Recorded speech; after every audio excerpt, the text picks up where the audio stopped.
been doing this time of year for several years. I'm doing special audiobooks for the last few weeks before Halloween.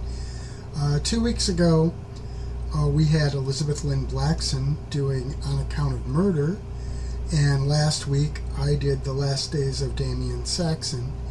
Today I'm going to do a non-fiction story from the same book as The Last Days of Damien Saxon, Horrifying Halloween, which is also the shirt I have on.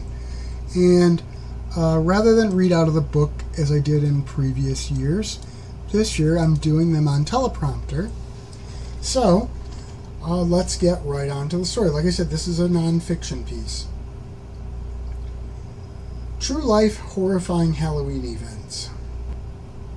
Like any other day on the calendar, Halloween has had its share of horrific happenings over the years. I imagine people give them more significance because of the date.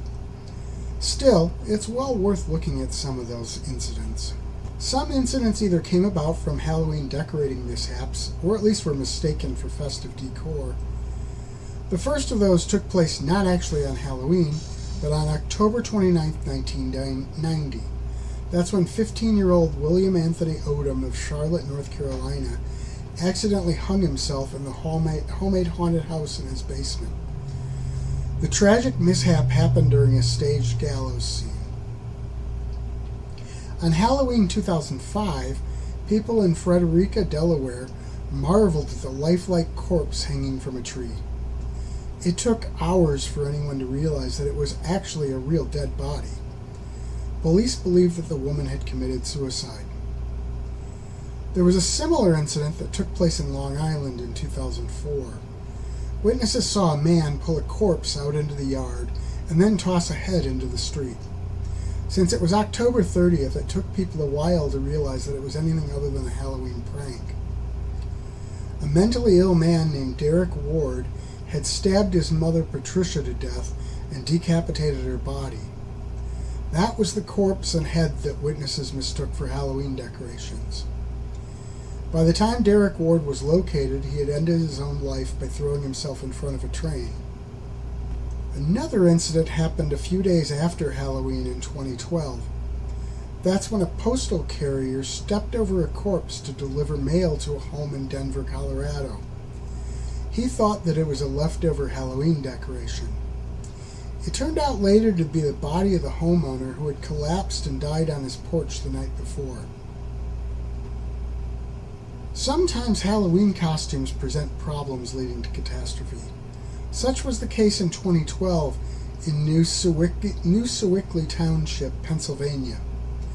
A 9-year-old girl wearing a black dress and black and white hat with a tassel was mistaken as a skunk by her cousin who shot the girl. She survived the attack but had to be hospitalized and still has some health issues as a result. In 1998, a Halloween prank resulted in the death of a man in the Bronx. Carl Jackson was driving to pick up his young son from a party when teenagers egged his car. Jackson stopped the car and got out to confront them.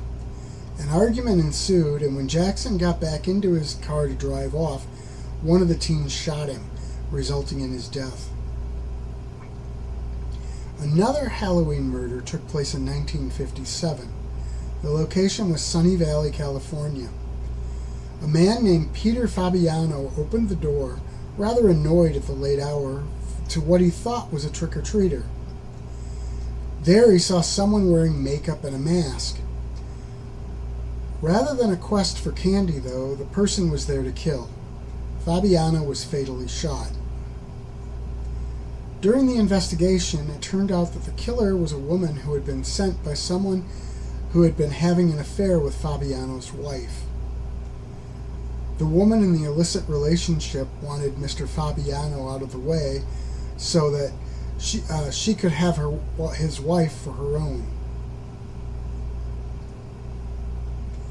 I'm going to close this article with a story about a major tragedy that was directly related to Halloween celebrations.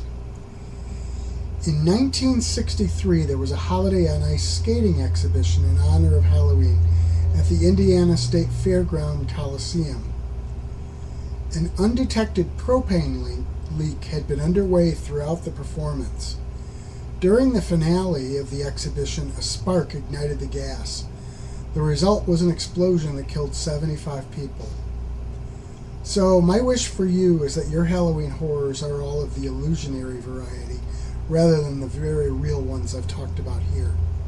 The fictional stuff is fun, but the real events are definitely not. Spooky Ventures is the home for spooky content and spooky merchandise on the web. Check it out today at spookyventures.com. And remember, always keep it spooky.